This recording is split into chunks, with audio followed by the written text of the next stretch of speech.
still watching Prime Morning. This segment is a news flash segment, which is proudly brought to you by Franco Trading Enterprise.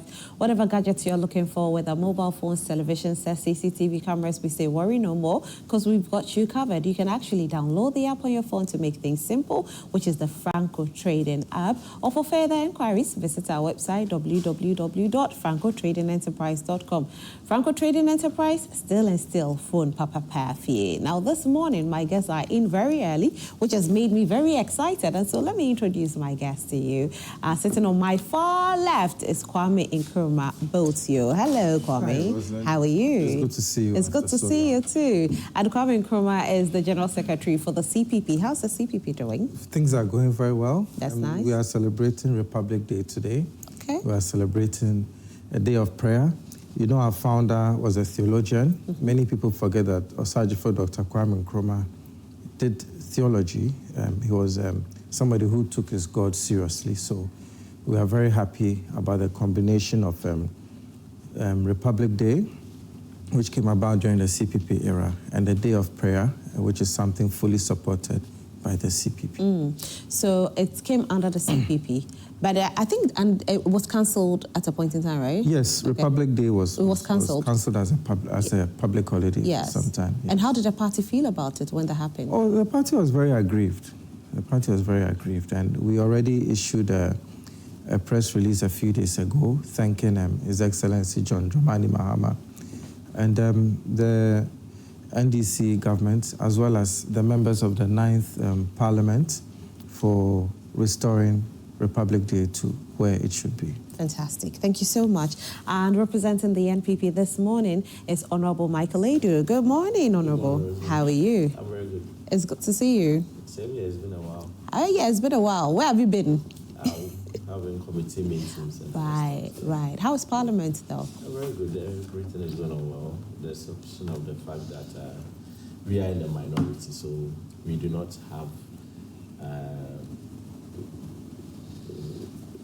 we have our say, but then when it comes to government decisions and policies, the government will bulldoze this way. So we are managing it.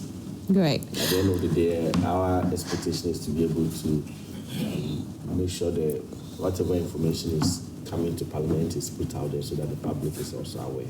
All right. So on that note, I want to find out from you, as minority in Parliament, did you agree on the restoration of the Republic Day? I'm not sure I was around at the time. But then I'm of the view, and with my ideology, we are coming from the center-right UP tradition, I'm of the view that we shouldn't limit Republic Day to just an individual. That is my view. Looking at the history, the processes where Pa Grant Akweje and the others brought in Dr. Kwasi Aidoo, and they together fought for independence and all that, I feel the Founders' Day was commemorative enough. But then, be as it may, this is how our politics has turned into. We've had history of changing even the seat of the presidency, just the name, from Jubilee House to Flagstaff House and so on. We've had that, and today we are changing holidays and so on. So if you look at how our politics is going, even with our educational sector, the same thing is happening. Somebody comes and say, oh, let me do it 4 years. And then another person can say it's 3 years. And we're having this back and forth, but I believe that going into the future, maybe there will be a time that these things will stop. All right. We hope that it stops too, because it confuses the children, the young ones. Exactly, the young ones coming, because it's like history is written almost every time, depending on who is sitting in the seat. Yeah, which is not the best. All right. Honorable Timothy Awantwe Matabwade is representing the NDC. Good morning. Good morning, Rosie. How are you? I'm doing well. Great. And how is the NDC? The NDC, let me say good morning to our viewers and to my colleagues here this morning, and to your good self. The NDC is doing well. We are looking forward to launching our 24-hour economic policy document. But I think, haven't you started? Because I saw a DVLA signboard at Adenta. I don't know how many of you have seen it. Yes, some of the state institutions were putting in place modalities and preparing to do the full launch of it. So they declared their intentions that they were ready to do it. Also, it hasn't started yet? It hasn't started, but they are putting on ground the fundamental issues, preparing for it, because the official launch will be done. And you know, this policy has been led by our own venerable Gusitano and so on. So a lot have gone into the document, and people will be amazed, and we expect informed criticisms on the document so that we, together as a nation, move this nation forward to resolve the matters that confront us daily. But you see, looking at the holiday and then the Republic Day, I think that those who were not part of history, when history was being made, cannot rewrite the history.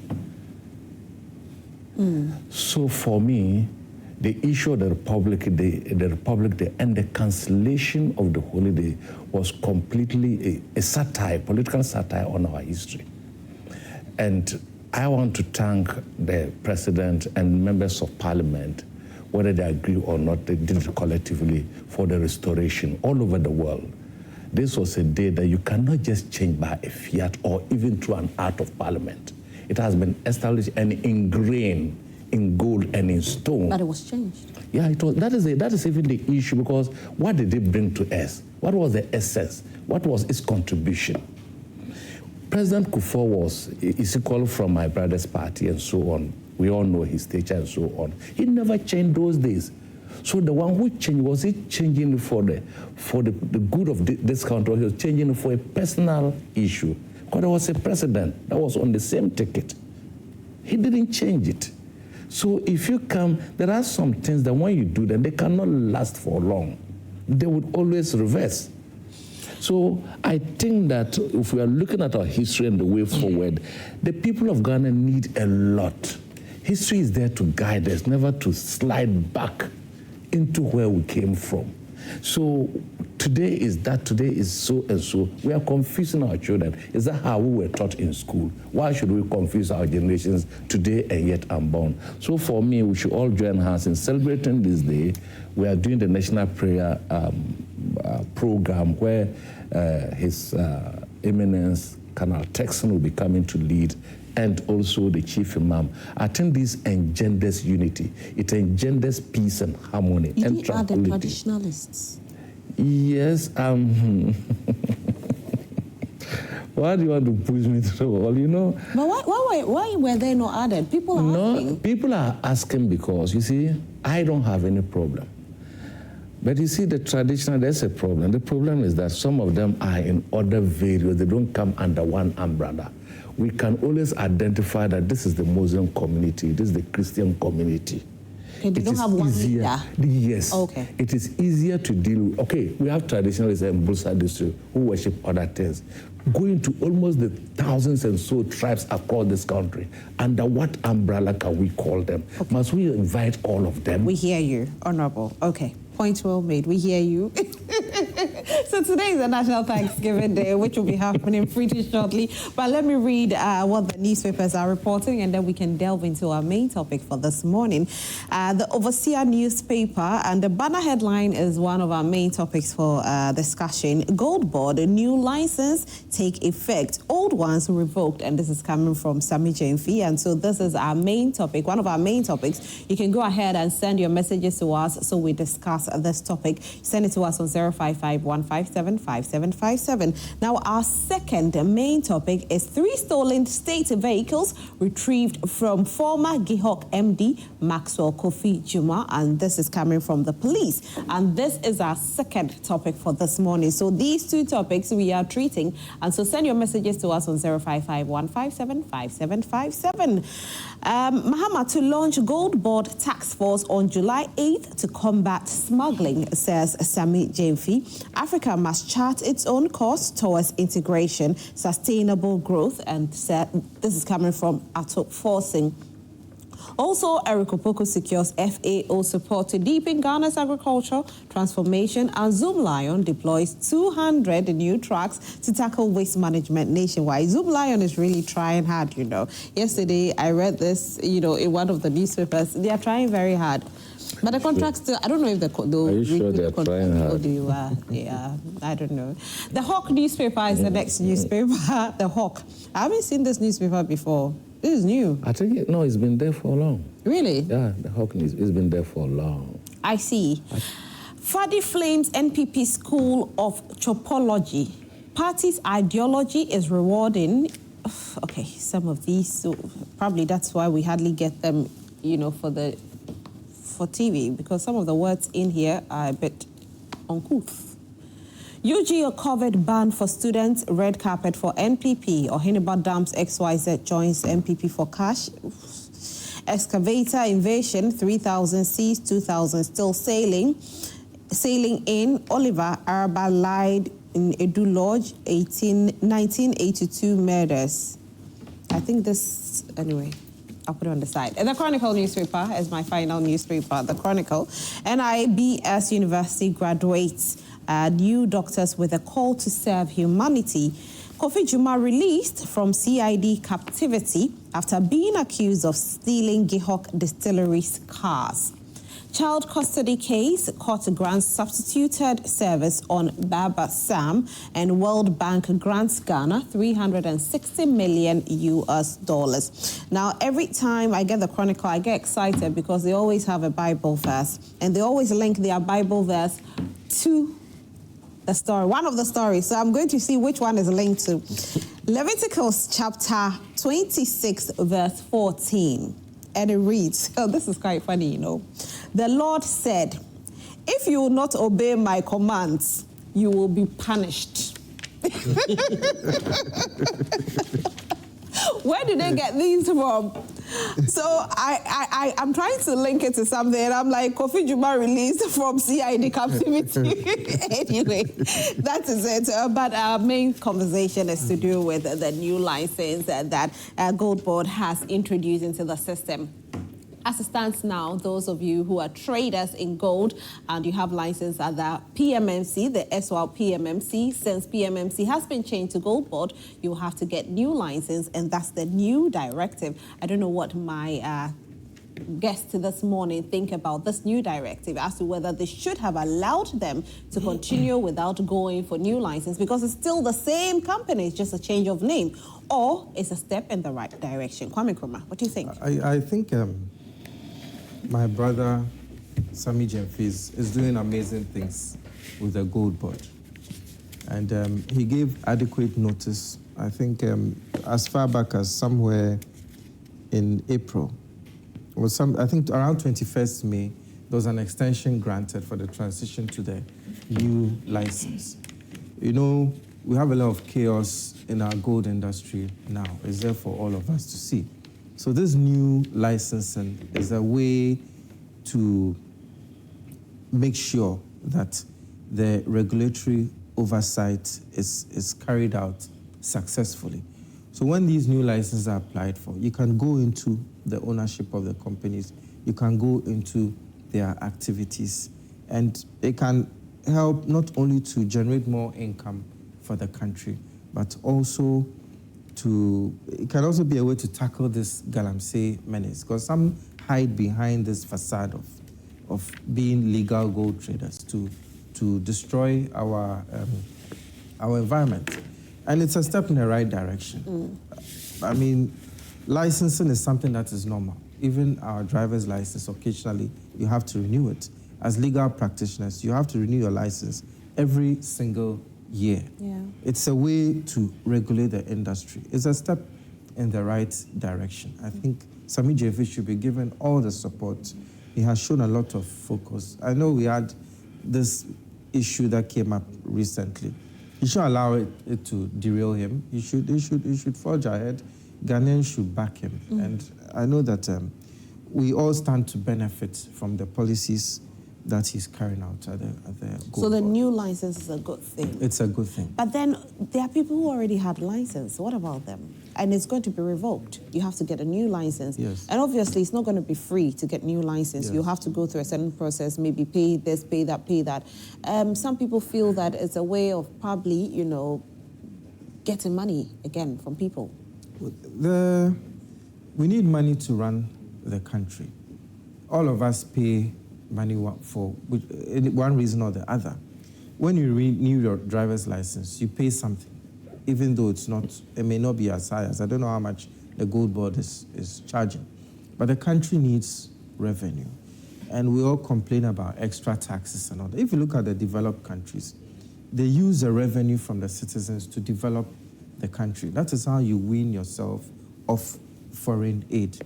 And that is how you even help the local industries to grow. When you have these new licenses applied for, that means that the Gold Board now gets to know those behind the companies. Aside, looking through their files. You get an opportunity to interact with them, get an opportunity to know their needs, if there are any workshops, seminars, if there's any assistance you can give them to help them grow. Then you are able to interact on a regular basis. Because I'm sure there are some who have the license, but they've gone dormant. Or some to outsource the license to others who may not be eligible for the license. So I think it's the way to go, because as citizens, we should always be ready to give of our substance to move the nation forward, whether in licensing fees, whether in taxes and all that, as long as it is not exorbitant. I think a license renewal fee is fair, because gold is one of the industries where you make a lot of profits. And paying these license fees is in order. All right. So the new license reform is actually, the new license regime, follows sweeping reforms introduced under the Ghana Gold Board Act 2025 Act 1140, which is aimed at strengthening regulatory oversight and ensuring transparency in Ghana's gold trade, particularly within the small-scale sector mining. Now let's take a look at this video, and when we come back, we'll speak more to our guests.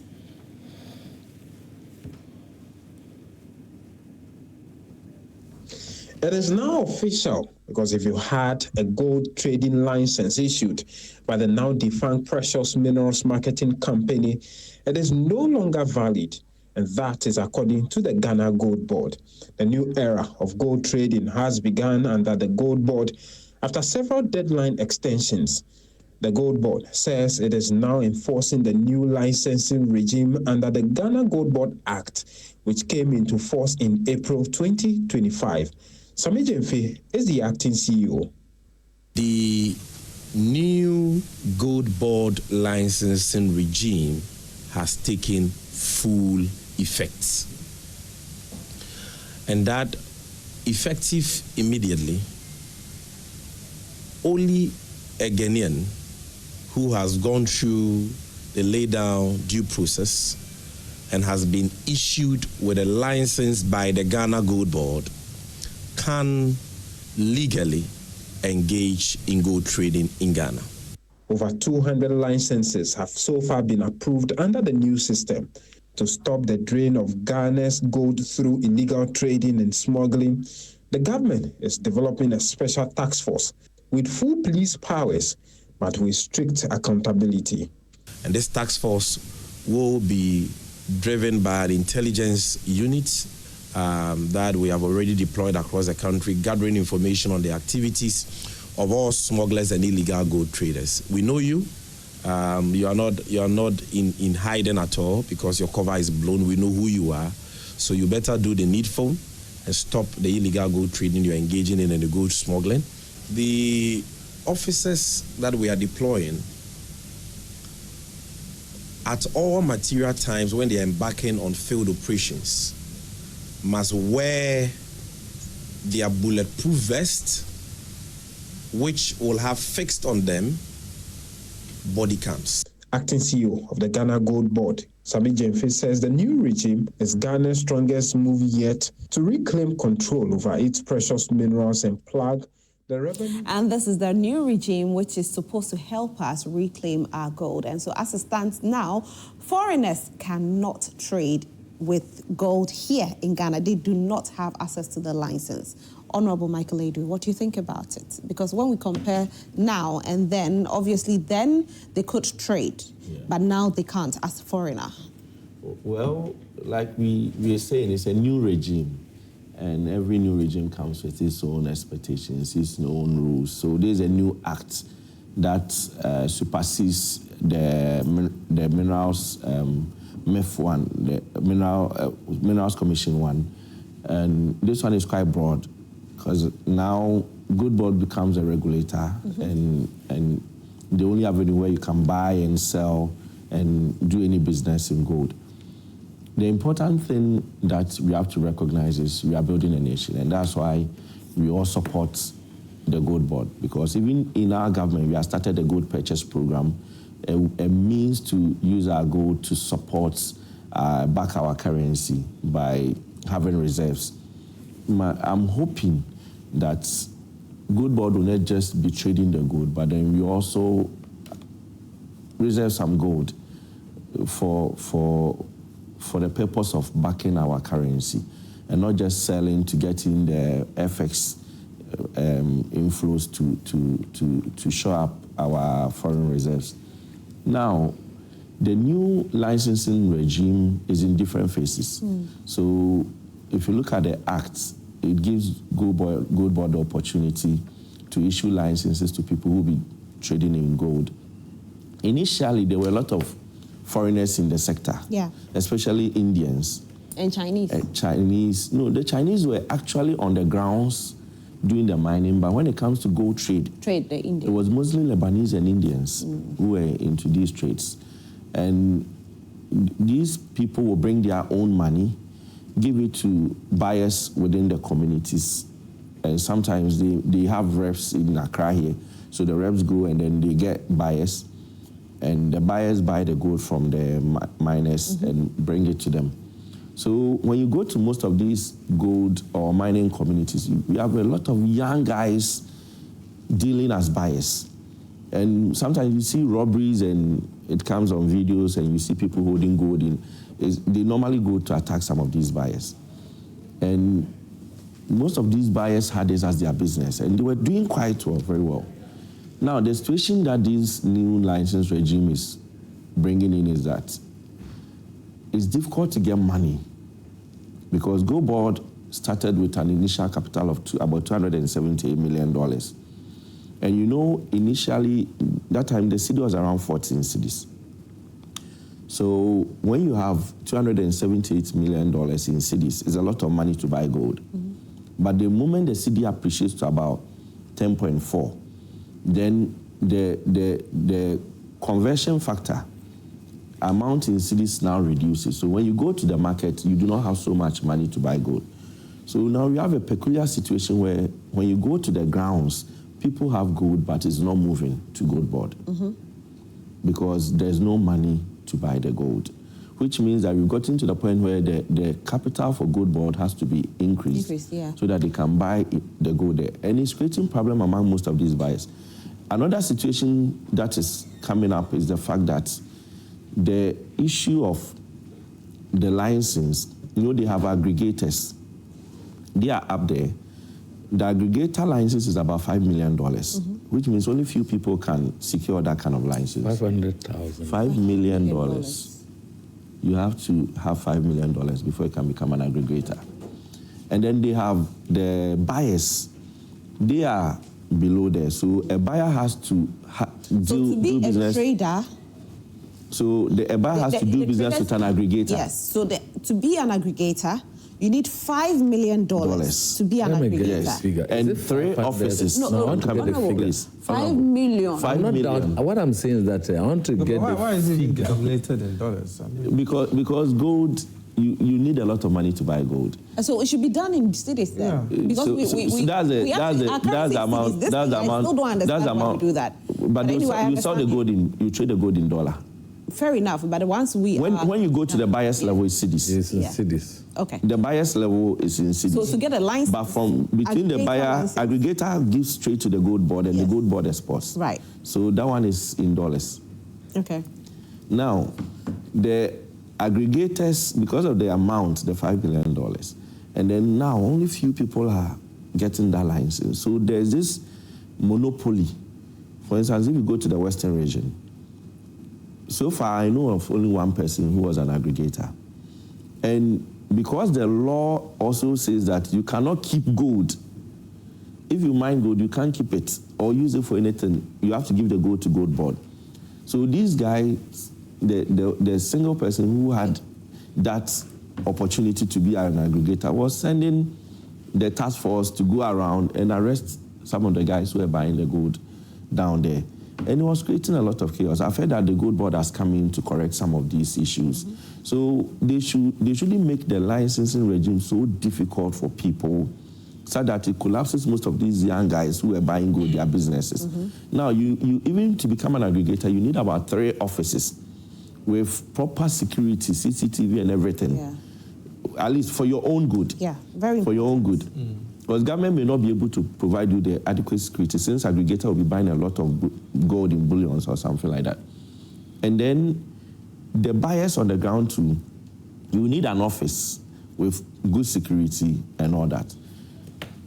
I am hoping, at least they've done something significant. They've given the opportunity for people to do their license, start their licensing process through their website. I'm hoping that when Ghanaians submit these licenses, it will not get to a point where it will be politicized, where if you don't know somebody, the big man there, you will not get the license. Yeah. And where only particular people will be given the license. Because initially when they started, it was beginning to look like so. Okay. If it does that, it defeats the whole purpose of the gold board. Yeah. It defeats the whole purpose.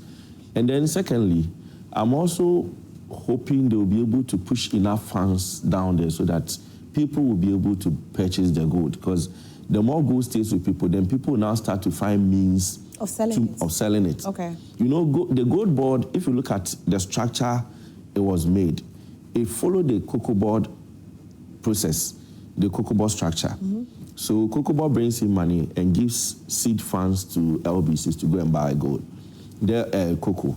The LBCs who may have their own funds to purchase the cocoa, they will bring it and cocoa board will pay them.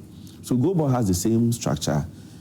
Gold board also gives seed funds to people to go and purchase gold.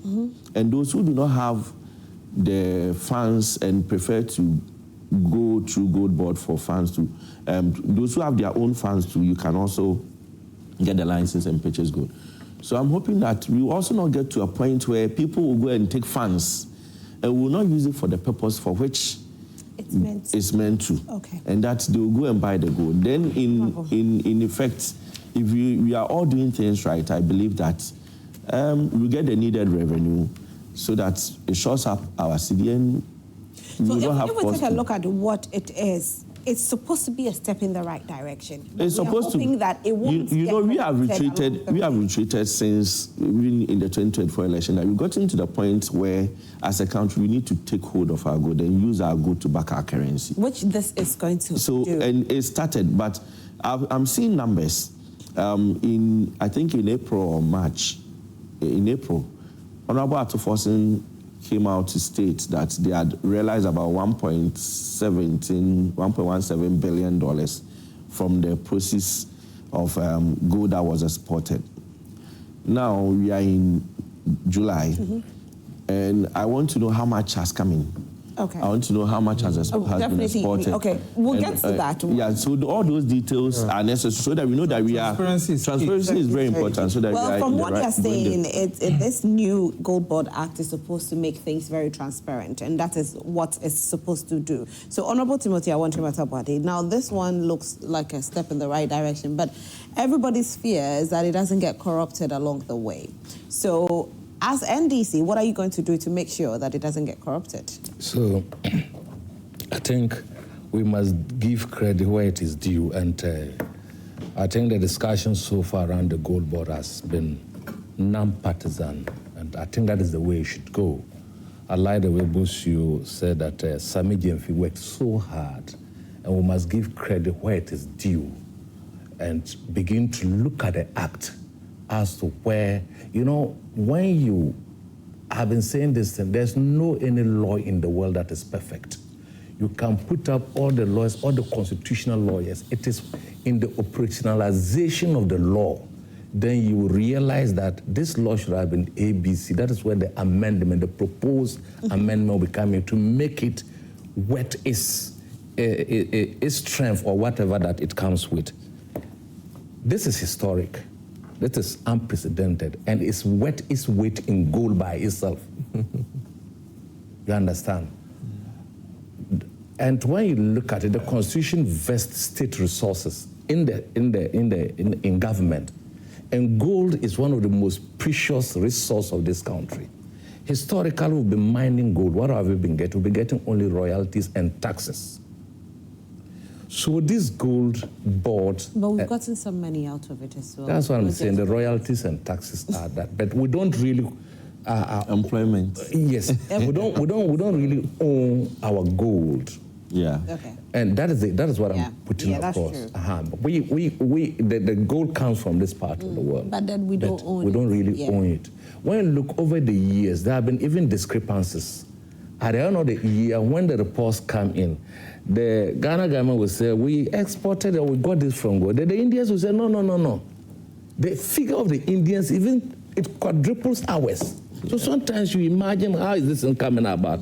All is because we're not having a regime, a legal regime that governs the industry of the gold. So people, it filters out through any means possible. There's even, someone was drawing my attention to something that we may have to open the license for people to equally buy from the West Africa and South Zone, because people want to bring their gold, or people are even smuggling gold here from Burkina and other areas and so on, so that people can also be licensed to buy across the border. When they bring in, they know that I have a license that enables me to buy. Well, Honorable, not to cut you, there's an issue of traceability. So if you cannot trace the source of the gold, it also creates a problem for the country. So if you're going to give license for people to go beyond the borders, and they cannot tell exactly where they are mining it, how they are mining it and all that, it will get to a point where Ghana might even be banned from some of these international trades. Yeah, that's a suggestion, and we can look at it in a broader perspective. And you see, it's just akin to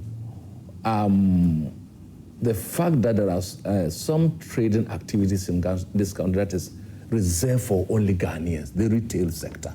It's reserved for only Ghanaians, not the... So that is why when you see foreigners, like the Chinese, involved in retail trade, the people raise eyebrows. And it even brought an issue some time ago, even including Guta, where they talked about the fact that the Nigerians were dominating in the retail sector. This gold board seeks to arrest and correct those discrepancies and ensure that Ghanaians take hold of the retail sector of the gold. I think you explained on him. He said that if a foreigner wants to export gold, you can only buy that from the gold board. This also gives accountability and tracing, like he said. We'll be able to trace and know the quantum of gold that comes into the country and what we are sending out. And the export also backs our currency. That will continue to make the city stabilize for some time.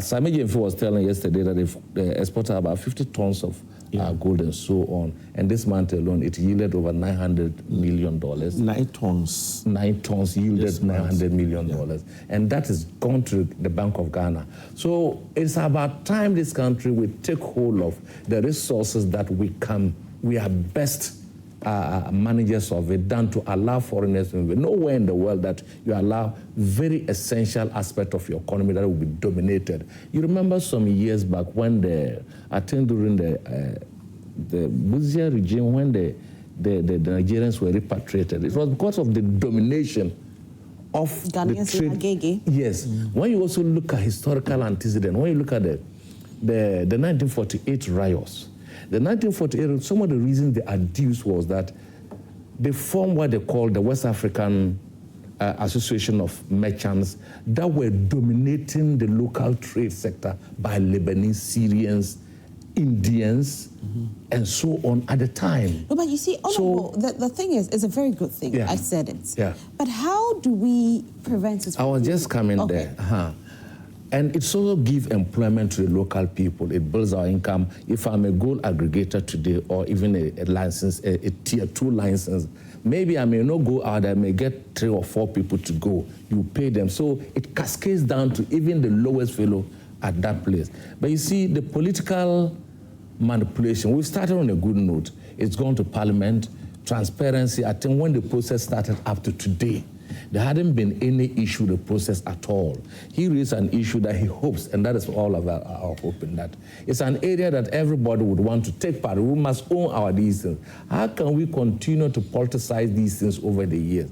I've looked at Cocoa Board, some of these, they are contracts and so on, sometimes political. You go to even the distribution of, is it fertilizer?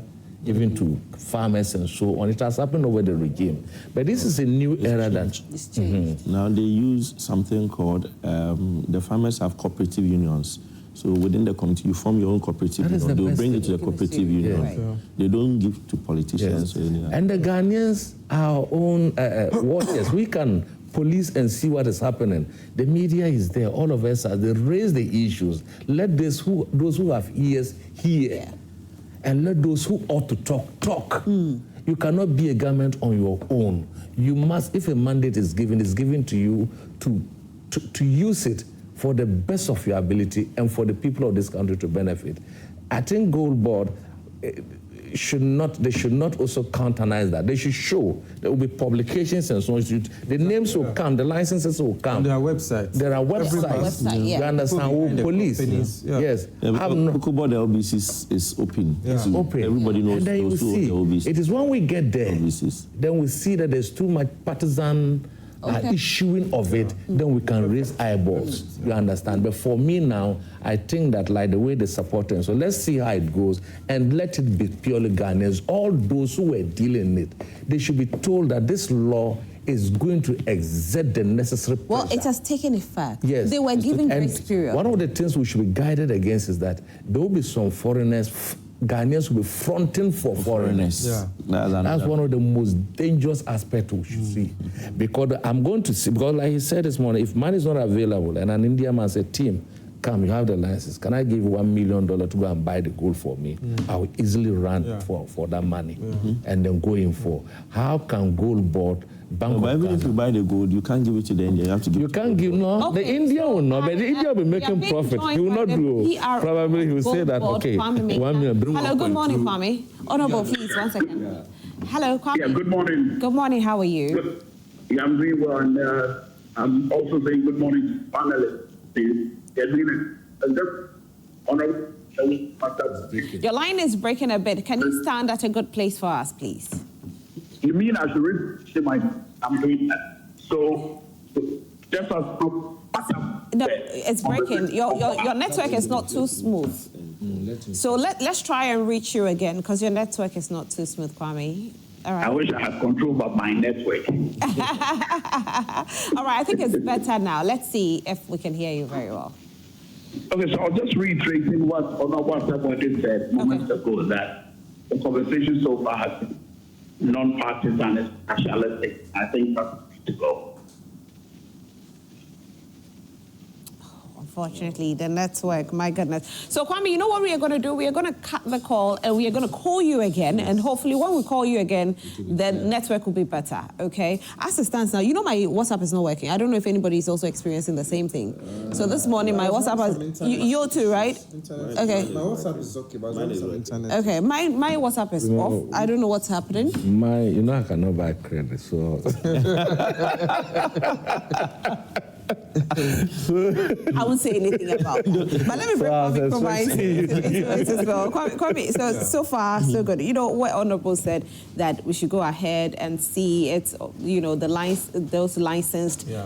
We should get the list. Ghanaians should know about those who have the license and those who do not have the license. Now, this is supposed to help fight illegal mining. It's also supposed to help fight illegal traders. So, Sami also said that there's going to be a task force.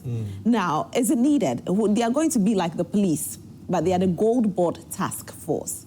Is it needed? And can they do the work? As it's, you know, we had the Blue Water Guard. Some people say it's not working. They are directing traffic now.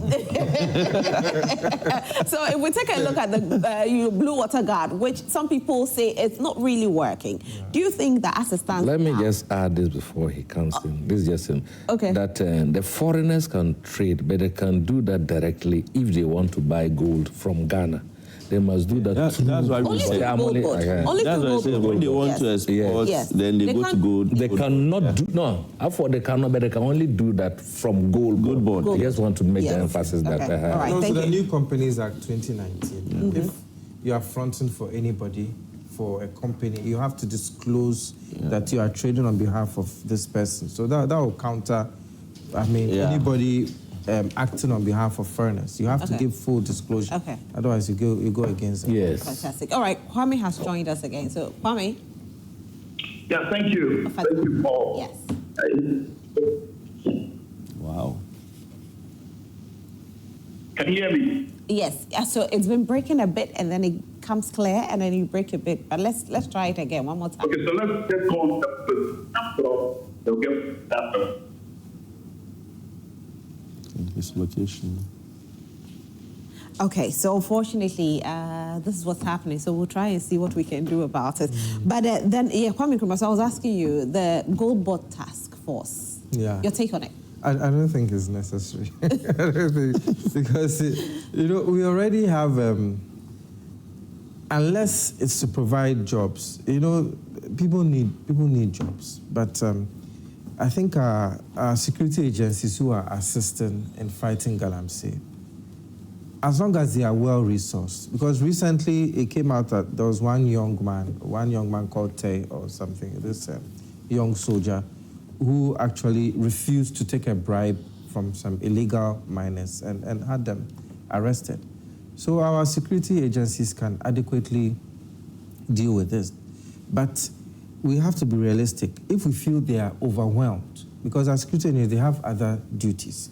If we feel they are being driven away from their core duties of protecting the country and making sure crime is prevented, then we can take a look at the task force. However, I would say that the galamsey issue has taken such proportions that maybe on hindsight, maybe we should have this task force. We should, so that we don't overburden the police. Initially, when I they'll be trained like police. Exactly. The task force is not to chase galamsey people. What's it? The task force will be going after those who will be trading gold illegally. Illegal gold traders. Okay, so going after... Yes. To monitor, They'll be monitoring. But they'll be like the police. Yes. They'll be giving the powers of the police. So that then I think it's in order. It's right. Yeah. Then I think it's in order, yes. Okay. I think they work with the national security. No. Initially, the economy... Maybe the boys get job. Most people are giving him pressure.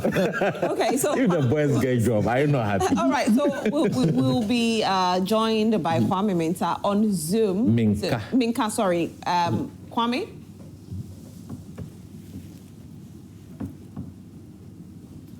Now, Kwame, if you can hear me, please unmute yourself.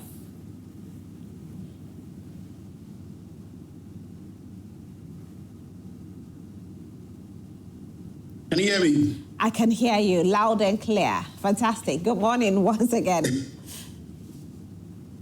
Good morning to you, and thank you for including me in this beautiful conversation. And it's been great so far. Listening to Honorable Awontrema Tabwade indicate that, he's excited that his co-panelists have kept the conversation at a level of non-partisanship.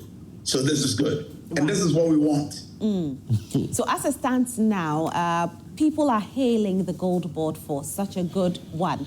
But then again, along the way, people are also scared that it could get corrupt. So what are the measures that are going to be put in place to prevent that from happening? It's natural and it's human for anyone to have fears. But, for the optimism that I have, it's hinged on what so far has been done by the Ghana Gold Board, the institution that I speak for. And so far, if you look at the numbers in terms of the export, things are looking really well.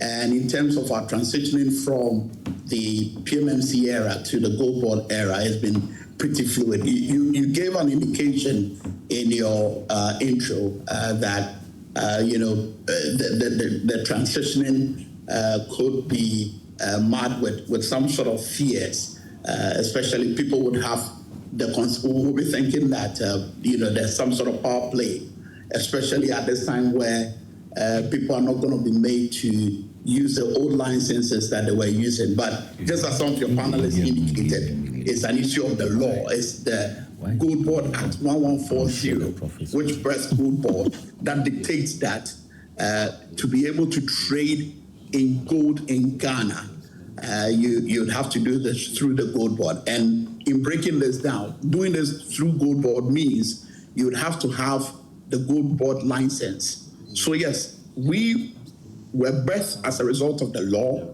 and the law has to work so that we'll be able to regulate the market as dictated forcefully by the law.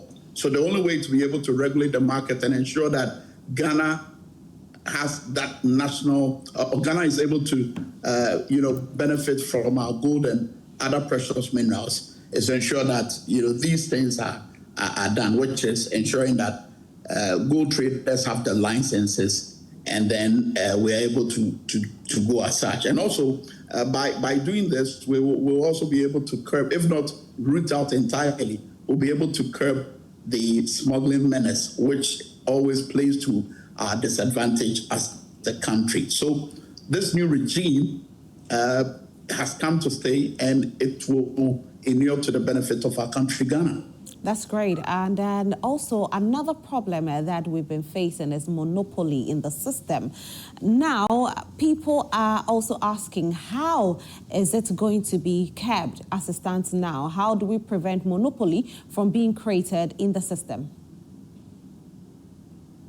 Well, if you talk about monopoly, the only monopoly I know is that Gold Board has become that central agency that gold trading would have to go through, as indicated forcefully by my CEO, lawyer Sami Gemfi, yesterday. So I don't know which monopoly, but the only I'm talking about the aggregators. You know, with regards to the aggregators, because of the amount of money that has to be paid by aggregators, so we have just a few aggregators in the system. So how do we make sure that we don't have monopoly within the aggregators here in Ghana? I'm wondering where that data is coming from, because at the press conference, we indicated that the issuance of licenses is an ongoing process. And so far, over 240 licenses will be issued out.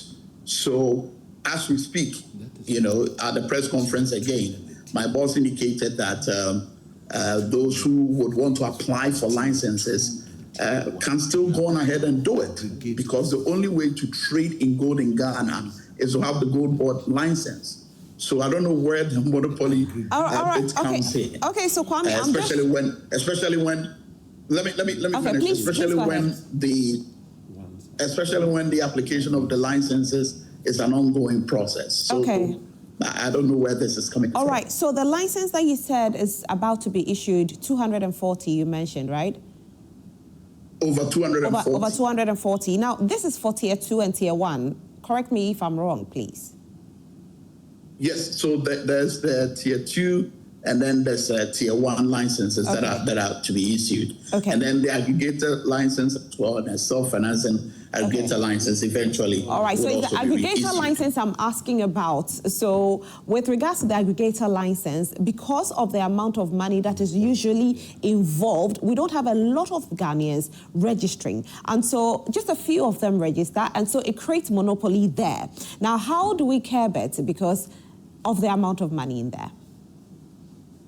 I'm sure your insistence on the creation of the monopoly should be hinged on a certain research you might have conducted. And I don't see you adducing any form of research to that effect. But what I know is what I can tell you, that if you look at the value chain, from aggregator, self-financing aggregator license through to buyer license Tier 1, buyer license Tier 2, they are all there with a purpose of ensuring that the value chain works in order to ensure our greater purpose, which is to ensure that Ghana maximizes national benefit from its gold and other precious minerals. Fantastic. So yes, it will inure to our benefit. I don't see a situation where it will be at a disadvantage of some Ghanaians or a number of Ghanaians who are seeking to trade in gold. But the information that we are putting out now is that if you want to trade in gold in Ghana, you must have the Gold Board license, which you can apply for. Okay. Or if you have applied for it, you just have to wait and then ensure that you have your license in order to be able to trade in gold. And just as you indicated in the conversation, as far as compliance and enforcement is concerned, on the 8th of July, His Excellency John Dramani Mahama will be inaugurating the task force, and it is this task force that we are going to use in ensuring compliance and then enforcement of the law, which obviously, like I keep repeating, would inure to our benefit. Which is a good one. As it stands now, maybe there's somebody watching and the person wants to register. If you don't mind telling us what it takes to register. Okay, so it's easy, and the human interface has also is actually minimal. All you need to do is to go to the Gold Board website, which is goldboard.gov.gh. Gov as in government, G-O-V, goldboard.gov.gh. Now, when you visit the website, you'll be greeted with a number of things. Focus on licensing. You click on licensing, and then the category of licenses that we are issuing out at the moment will be displayed on your laptop, your phone, or your screen. So depending on which license you want, you click on it, read the terms and conditions, read the requirement,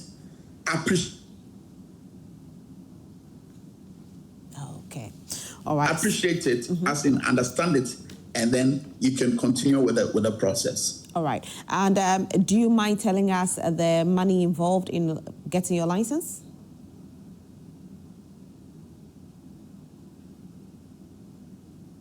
Okay, so on this note, it's a struggle. It's a bit of a struggle. But if you want to register, Kwame Menka, who is the PRO for Gold Board, has told us how it is going to be done. I had a few more questions for him, but unfortunately, I think the rains in Ghana, though. Yes. It's the rains. The rains have a way. Say again? No, I was saying okay, fantastic. You're back. So, Kwame, yes. I was asking you earlier how much is involved when you want to register. How much money do you have to pay if you want probably tier 1, tier 2, or you want to be an aggregator?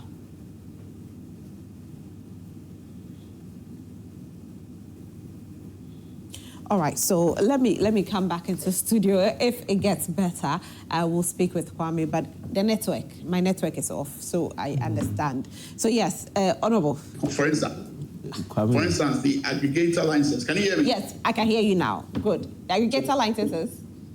So aggregator license, the application fee is at 100,000 Ghana cedis. That's for the application. Okay. And then the license fee. There's something you did a while ago, and I want to correct it. Okay, please go ahead. Using this. Okay, so the fees are not in dollars. They are in cedis. They are in cedis. So we put it on the website that the license fee for aggregator is a CD equivalent of $500,000 US. Okay. CD equivalent. CD equivalent. Okay. All right. That was what I wanted. Okay. CD equivalent of $500,000. Okay. Okay. Oh my goodness, the network. All right, so again, Kwame is still on. So as and when the network picks in, he'll come in. Okay, so now we understand it's CD equivalent. So you are not paying in dollars. Okay. You are paying in CDs. CD equivalent of 500. But Honorable, I think that if you can afford it to be an aggregator, I mean, gold is expensive, and if they don't peg it at an expensive rate, it's Kwame. I'm here. Good. Now, you were walking us through. So now, 100,000 application. The license is $500,000 US, but you pay CD equivalent of that. Yeah. Good. And then the tier. And then you were going to say something, renewal or something, right? No, I was actually moving on to buyer license tier 2. Okay. Yeah. So as we speak, the other media houses also getting through. That's why I keep getting those. Yeah. Okay. So for tier 2. The application fee is at 2,000 cedis. Okay. The license fee is at 20,000 cedis. Okay. And then the annual renewal is at 20,000 Ghana cedis. So you see? Okay. It's all in cedis. Well, yeah. Not in dollars. Which is good. Which is good. Which is very good. Okay. All right. So tier 1, tier 2, that is what it is. So exactly. So my final question is, what happens with the foreigners that have not, their licenses have been revoked and they can't trade anymore? So foreigners who are no longer allowed to trade in gold in Ghana, who desire to trade in gold in Ghana can buy or offtake gold through the gold board.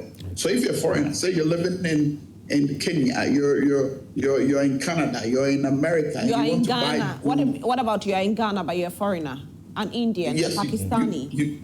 You'd have to buy it directly through gold board. So you'd have to buy it from gold board. So you write a letter of intent indicating your intention, and then the process will follow as such. So you can only do that through the gold board. Okay, all right. Thank you so much, Kwame Minka. Thank you for joining us this morning. We are grateful. Pleasure. Right, so Kwame Minka has explained almost everything to us this morning. Honorable, you were on the floor. Now we know Tier 2, Tier 1 is quite affordable. Yes, Tier 2, Tier 1 is I think that is not a problem. Tier 2, Tier 1 is not a problem. Yeah, I think the issue has to do with the aggregators. And, in the past, looking at the previous regime, the Indians will bring their money as aggregators and then give it to guys on the ground, the buyer license as Good Board has it now. And those with the buyer license will go around and buy for them. So it created a situation where the Indians were more or less like the aggregators. Oh, Kwame is gone. I wanted to ask if the foreigners can be aggregators. I don't think so. Now I don't think so. Like he said, they would have to buy straight from Gold Board. And if you are buying from Gold Board, it will mean that people would have delivered their gold to Gold Board, and you are buying. So now foreigners cannot be aggregators. Buy on the spot. Buy on the spot. All right. Yes. So let me take a few messages because I know people. But Rosalind, before that, make your point. Another fear that I was harboring, I would have wished Kwame to address is the fact that you see. Today, if you look at Gold Board, they are getting most of their gold from the small-scale miners, right? Not the large miners, because the large concessions are giving them just a percentage of their gold. And the current gold that they are getting, the 50 tons, is from the small-scale miners. Yes. So my fear is that we are also fighting galamsey. We will not have a situation. The act, so it says that the new licensing regime follows sweeping reforms introduced under the Ghana Gold Board Act 2025, Act 1140, aimed at strengthening regulatory oversight and ensuring transparency in Ghana's gold trade, particularly within the small-scale mining sector. Yes. Yes. But my fear is that we will not encourage galamsey, because we need a gold. Because now all the galamsey guys... small-scale mining is not galamsey. No, so there is small-scale mining and there's the galamsey. Yes. And all these galamsey guys are pushing their gold to small-scale miners. This is open knowledge. Yes, but you see, with the large-scale mining, Sami has mentioned some few that he had a rich agreement with them to sell a percentage to the Gold Board. Yes. I think we are getting there. The law cannot be so radical from its incipient stage. We have to get a way that maybe it will be 50-50 at the end of the day, but it will take time. Yeah. The roots of the big industries are already deep. So you would need time to go through that. In a country such as ours, we have remained in peace over a period of time. All political parties should first think about the nation we have, but not the political party. NDC government should tackle galamsey and the economy issues as a country, not party. Greetings to lawyer Justin Kodria. All right. Good morning, Roslyn. Good morning. I'm excited about today's panel discussion featuring Sami Jemfi's insights on the Ghana Gold Board's regulations. It's refreshing to see discussions free from partisan politics and propaganda. Let's give credit where it's due while also constructively critiquing any questionable actions. By doing so, we can work together to drive Ghana's progress and benefit everyone. Timothy Adabila Bechem. Good morning. Happy Republic Day. Okay. People are happy about the Happy Republic Day. What we will be commemorating as follows. Today. The taxes start today. So it's bringing the taxes, saying that The first one is 21.9% increment on VAT on non-life insurance premium. Fuel prices increment by 5% on diesel and 2% on petrol on 1st of July 2025. 2.45 increment in electricity tariffs effective 1st of July. Prices of all locally manufactured plastic products to be increased by 7% effective 1st of July, and workers' salary was increased by 10%. Thank you, Organized Labor. Honorable Anna. Okay, good morning, Roslyn. President Mahama. The problem is not the taxes. It's the driving Ghana into a ditch. The future of this country is blurred. No hope, cry. Greetings to Honorable Thomas Ohene Buachi, incoming NPP organizer, UK branch. Kudos to lawyer Sami Jemfi and the Gold Board for taking a bold stand to enforce transparency and accountability in Ghana's mining and gold trade. At a time when corruption and galamsey are crippling our resources, this is a patriotic move. It signals a new era where the gold sector will serve the people and not greedy political elites done in the past administration. Ghana must rise again. Greetings to my godfather and ASTRI politician, Timothy, Honorable Timothy Awantrim Atabuade. Daniel Akmalio from Sandema. CDT Ahafo says that if care does not take NPP, okay, what are you trying to say? All right. If care is not taken, NPP will stay in opposition for long. The vote Ghanaian voted for is yielding results. My regards to MD of Prestia Mines and founder of Isutifi South Youth Project, Honorable Ishak Dauda. Meshak Asante Amasaman says arresting Maxwell Jumah is in the right direction because we can't allow anybody to allegedly steal the state property and get away with it. It's so sad and annoying for persons over 70 years and above allegedly stealing and looting the state without thinking about the youth. It's so painful, and the law of the land will deal with them according to their illegal actions. I also want to know the updates on Chairman Untumi's case. The government have done well by arresting them for interrogations, but I think their prosecution is getting too long for some of us. So I'll urge the Attorney General to let the prosecution flow without any further delay, since there is enough evidence to prove, and that is what majority of Ghanaians are waiting for. Meshak Asante. Good morning, Roslyn. Please, if lawyer Sami Jemfi is listening to, or the NDC man there, should kindly inform him that he's an amazing officer, hard-working officer, and I'm very happy and excited about his efforts. I wish he employed me to work with him in his office. I like him so much. I agree with any job he assigned me to do. Kindly give this number. Hey. Let me mention that number. Lawyer Sami Jemfi, I mentioned that number to you. He says he wants employment. 054-169-1403. 054-169-1403. Says I should give it to you, lawyer Sami Jemfi, if you can help him with any job you find. I don't know him, but I'm feeling something good for him. God be my helper, so I get a call from him. This is Albert from Garu. All right. Albert Agingeri. Atalka. Alhaji Hamza Pig Farm says, good morning, Roslyn. Permit me this morning to use your medium to congratulate Madam Hannah Bisu for the bold steps she has taken in the fight against galamsey in this country. In my humble opinion, she needs to be commended than to be condemned. This simply goes to show that what men can do, women can equally do it better. We should not also forget the fact that galamsey is a simple act of terrorism against the state and must not be treated with kids' gloves. Greetings from good people of Holy Land, Mecca, to you and your panelists. Oh, thank you so much. Hey, you're in Mecca. He's saluting you. Hey, Honorable Timothy, I salute you. Keep the good work. Why is that? Honorable Timothy, he says you should keep the good work. Nice. Teacher, Kojo, oh no, this is old, so let me just read. Hey, he sent another one from another phone. Wow. Teacher Kojo, Tepe Iswano. Remove the CJ and this position. We are not talking about the CJ today, my darling. I'm so sorry. From Gutsy Man Brekum, Sami Jemfi and his people have different news about this gold board license every day. While galamsey keeps on spreading across the country, the talking is too much. He seems to be overexcited about his position instead of working. Really, are you sure? The PMMC is owned by Ghanaians, so he must accept the full accountability after his tenure without complaint. Much regards to Dr. See, sometimes times, let's stay off politics. If the person is doing well, the person He's doing well. I mean, this message that you sent is too political. We are all praising, it's good. What we are praying for is that it doesn't get corrupt along the way. And so if it's a step in the right direction, just congratulate the person. If you don't want to congratulate along the line, shouldn't get please, corrupt keep and quiet. partisan.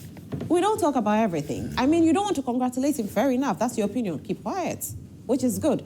But if you see that the person is doing something good, please don't hit at the person. It's not right. We want a better Ghana. And so if the person is doing right, let's all support behind him. Let's rally behind him. Lawyer Sami Jemfi is doing well, and we'll rally behind him. We are hoping that it doesn't get corrupt along the way. That's very important. Anyway, as we talk about corruption, another name that has popped up yesterday is Mr. Maxwell Jumah, who is the former MD for GIHOC. It's not linked to corruption.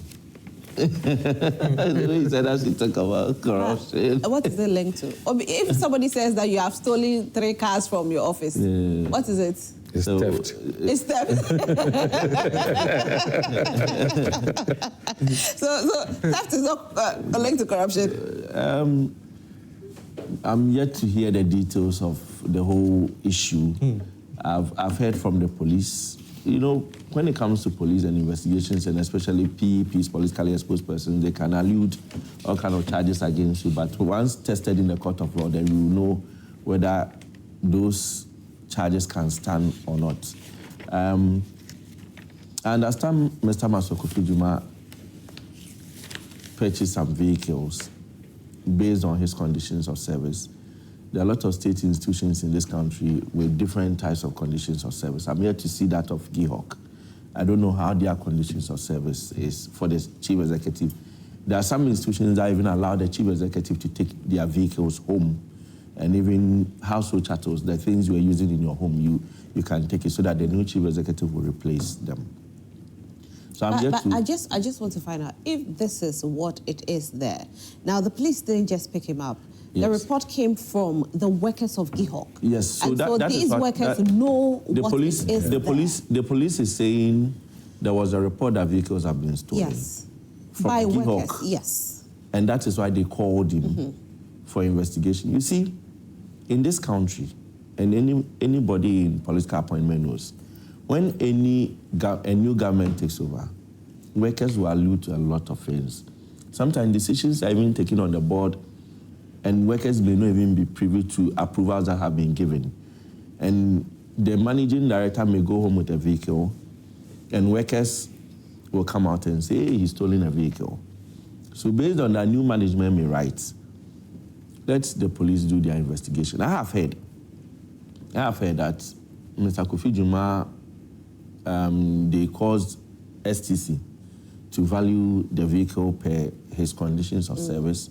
One of the vehicles, they said, was supposed to be $100,000, and he bought it at 4,000 Ghana cedis. And then, so STC is a state institution. They value all state vehicles for such purposes. So if they valued it based on their value, at the end of the day, I don't think Kwasi Jumah had cause to determine how much it should be priced once STC valued it for him. And I just want to find out, and STC will value $100,000 vehicle for 4,000? In 2016,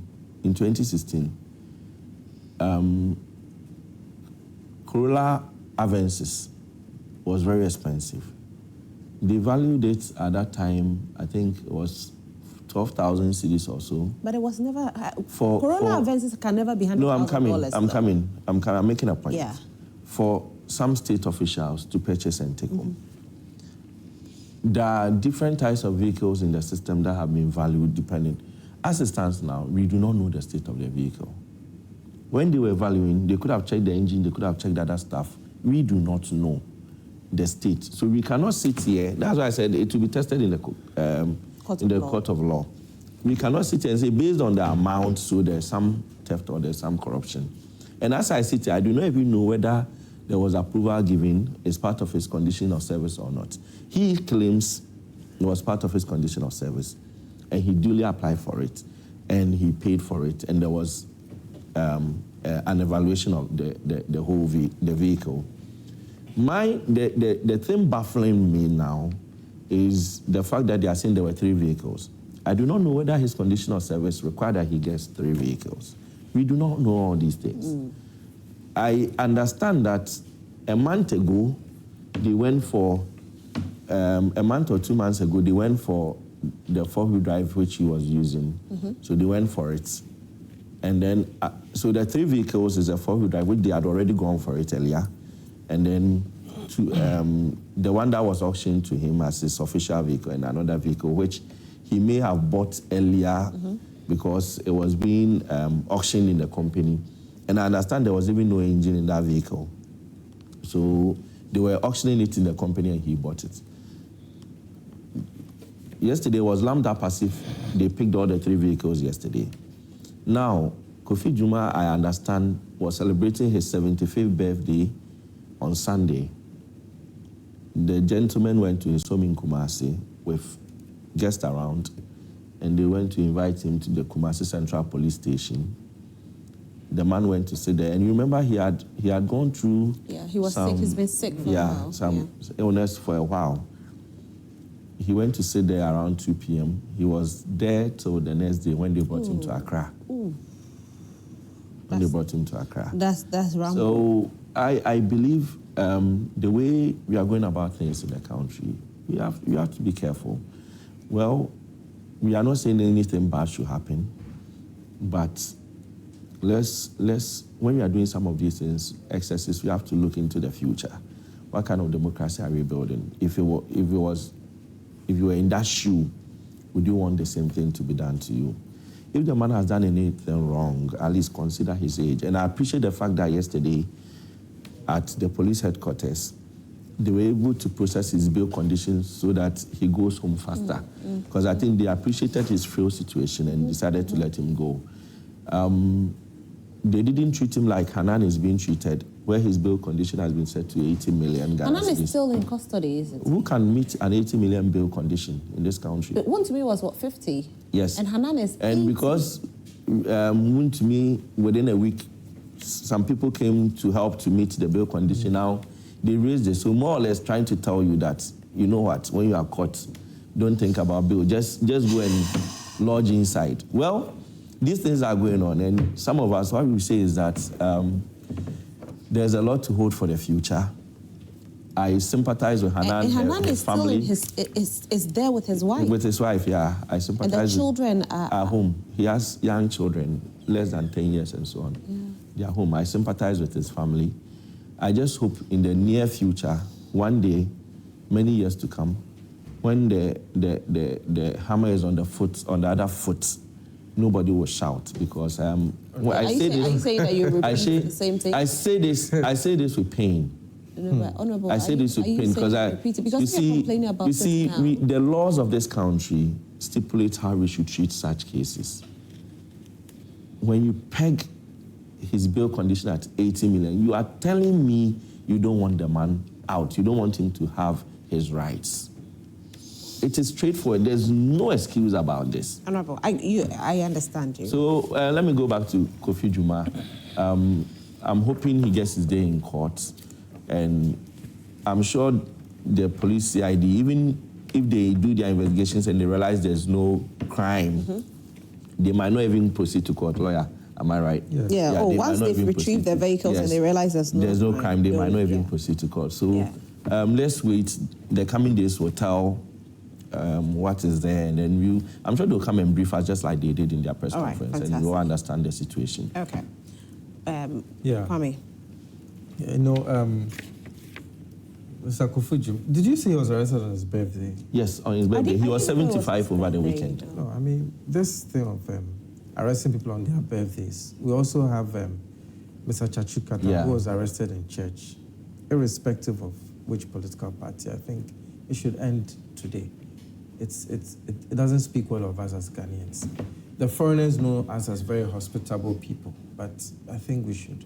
There were other days you could have arrested. Why that is assuming that is the case. You know, we shouldn't arrest people in church. We shouldn't arrest them on their bed. There are other places where you can get them. You can even place a phone call for you to come to the police station. And they will. Now, to get to the allegations itself, Section 2125 of the Criminal Code Act, Criminal Act 29, says that it defines stealing as a person steals who dishonestly appropriates a thing of which that person is not the owner. I can only limit myself to the facts that I've seen on social media. I don't know the exact, I haven't seen a charge sheet. What I heard is there are 3 cars sent for valuation at STC. The valuation came back at a certain low price, and he bought it for that price. Before he bought those cars, was he the owner? No. The cars belonged to the state. Yeah. Does he have the cars now? Yes. So the 3 elements in section 125, that is, there should be an object. It should belong to somebody else. You should have dishonestly taken it. So there are 3 cars belonging to the state. Gehog puts a value on them. Apparently, his conditions of service allows him to buy these vehicles. Is he the one who set the price at that low price? Of course, I would say that it is vulgar for a vehicle to move from $100,000 to $4,000. I don't know whether you can even buy a motorbike for $4,000, even a Not even a used phone. Yeah. A used iPhone is how much? about 6,000. 6,000, 7,000. With type. Or even iPhone, I think 8 thereabouts. Yeah, so even that phone is expensive. than However, the luxury. as vulgar as it But you seems, can buy Techno. Listen, Honorable, please. I hope you didn't go on the air. listen, as vulgar as it may seem, assuming you become CEO of multimedia one day and you retire, and the conditions of service which were drawn up by the company, which apparently was not drawn up by you, stipulates that you can buy some of the company vehicles. So the company sends their vehicles to STC with or without your input. It is valued at a certain price. You buy those vehicles. Have you stolen the vehicles? No. Have you stolen the vehicles? So I think that this means that we have to take another look at our state institutions. This culture of buying the vehicles should come to an end, because I think that more or less, almost every party has done it. So, has a wrong been done? Yes, because it's grossly undervalued. Has the state lost some resources? Yes. However, is there stealing? No, there's no stealing. That is, if I restrict myself to the definition of stealing and the facts that I'm privy to on social media, there may be further facts which support stealing. I give that to the police, and it's an unfolding situation. However, with what I am privy to, I don't think there's any stealing. Yeah. However, I could sense the... But can the police still go ahead and seize these vehicles even though he's bought them? The allegations. Once they investigate, Yes, because Once they investigate it. it's if they investigate and there's nothing, they will release the vehicles to yes, they can hold it, and I also want to add that it brings back memories of 2016 going into Based on 2017 where vehicles were seized. And I'm glad that my brother is not too happy about what is going on. I know that he wasn't part of those who seized the vehicles in 2017, but it calls for introspection. But not all the vehicles were seized. Joyce Bauer took a vehicle home. Even if one was Some of them, their vehicles stood there for months. Yeah, but they were given to them. I have. Yeah. After investigation, they were given to them. Yes, Yeah. even if it's one, it calls for introspection. All the political parties, independent candidates, Ghanaians, we should try and protect our state institutions. Let's know that when we do these things, we cause problems for, posterity, and at the same time, we should strike a delicate balance. We shouldn't venture into the arena of vindictiveness. Otherwise, it becomes an endless cycle. Right. Honorable. You see, let me start this discussion by saying that in the book of Proverbs, Proverbs 3, verses 3 to 4, it is stated that let love and faithfulness never leave you. Bind them around your neck and write them on the tablet of your heart. Then you will win favor and a good name in the sight of God and man. Do we really think that our state institutions and agencies make losses? Because managers of these state institutions live flamboyantly and luxuriously as if they are Arabian kings. And when they were employing them, they didn't come into it with flamboyance. They didn't come into it with money. How come that when they are exiting, they make so much money to the tune that we keep saying that the state agencies are not performing and they should be privatized. Yet, a manager of a state institute can make so much money, buy state assets, buy homes that hitherto he never had, live in a lifestyle that you think is not a Ghanaian. Sometimes these state agencies cannot even meet their recurrent expenditure, buying paper. They cannot pay for water for workers. Workers' arrears, workers' salaries have been on arrears for so many months. 20 months. Yes, yet this state, the managers of state agencies, you know what is even annoying me this morning? Some of them, they mutate from being state agencies as heads into now running for parliamentary primaries, win them with those resources, turn around and come back to parliament and supervise the institutions they collapsed. Why do we do that to ourselves? And I was sad, and it's embarrassing that Kwasi Jumah, my senior in parliament, I've been on radio, he's a friend. There are some things that you must look at the Ghanaian people first.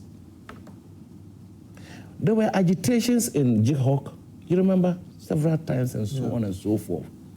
Coming events, they say, cast their shadows. Why would you leave office and be harassed when you were coming?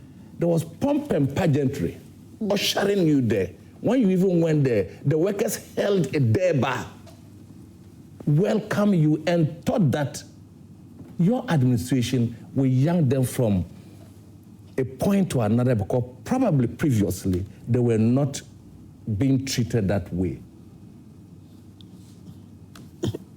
And it is sad, Honorable, that you said that when the hammer or something turns, we cannot be turning hammers. The hammer. Look. But he didn't speak about it. I'm coming. I'm just coming. I want to. He said it's not even Hanan. just. Please, I'll come there. I said Hanan. I'm not even talking about. Look, we should help this country. We are 32 or so million people. People cannot get food to eat. People die because of dialysis, because of the recklessness of people who are managing government resources. People today, as we talk this morning, cannot breathe. Hanan was the chief executive of Buffer Stock. Look, then let me tell you what I know about Hanan.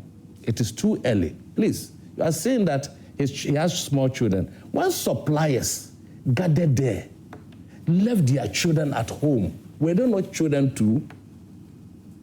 They were children. These are allegations in any case. Hanan wanted to be a parliamentary candidate. We have just 3 minutes for you so that I can go. Go on the ground. And I think that the investigation should go beyond that and go to what people use state money to do on the ground in order to win political power. No, but how do you know that it's state money? Somebody went for election. Please, when you are going for election, you get people coming to sponsor you. I know all those. No. Are you in his home? Please, Honorable. Please, Honorable. Oh, you don't say please allow me. Taking state money. Please allow me. I want to. No, for him to make such an accusation. You will not sit because you don't know what I know. Where are you with him? You don't. I shouldn't be with you. No. Don't you know things in my constituency? Not that I know things. Please allow me. minutes. 2 allow me. minutes more. The fact that you are in his cause. I am only citing this an example. Money. And I'm not even citing, I'm only You went into an election, did you use state money? Wait, please. Honorable, wait. What did I say initially? If you were following the trajectory of your my government was I said these I are have CEOs. When they were coming in, they had nothing. And when they are going out, please, how did you allow me. You are also run your obstructing me. Wait, Honorable, wait. You're obstructing me, please. No, you cannot allude such. You are obstructing me. See, not Make some juicy things are poisonous. Not all juicy things are juicy. You see a juicy thing, you don't touch. If you go to an office, there are beautiful guys, but you can't touch them because sometimes it's poison to touch them. Or you know what you are there for. We know of look at the myriad of state agencies that have come under security, under Yoko and so on. Look at the amount of allegations against them. They are so overwhelming. That we use that we kill judges in this country. It's not about judges. It's not about judges. Killed innocent people. A minute more, please. You see, they kill judges innocently. And judges also kill people. Corruption on people. You see, it is not these are allegations. Judges also kill people. You are which is no, the way he's what do you want to say? Direct. Judges kill Don't people. judges kill people? No, they don't kill people. Please. No, judges. There are people who have been wrongly jailed and they died. No, Honorable, please. That's why. Listen to this. Why? No, Honorable. There have been people who have been sent to jail. Retract this because I want to retract it because I know that people have come out from jail and fought and won their cases. He's a lawyer. He knows the law. Judges don't kill people. Please. By your actions. No, yes. Kill people. How? Anyway, unfortunately, this one by your actions. Associate ourselves from this particular. By your actions, you can. As far as we are concerned, if by my activities, someone leads to someone's death. My activities kill the fellow. If I'm a pronouncement. I want to say a very big thank you to all of you for making time this morning. A big thank you to you, Kwame Nkrumah Botu. My work is not easy, you know. I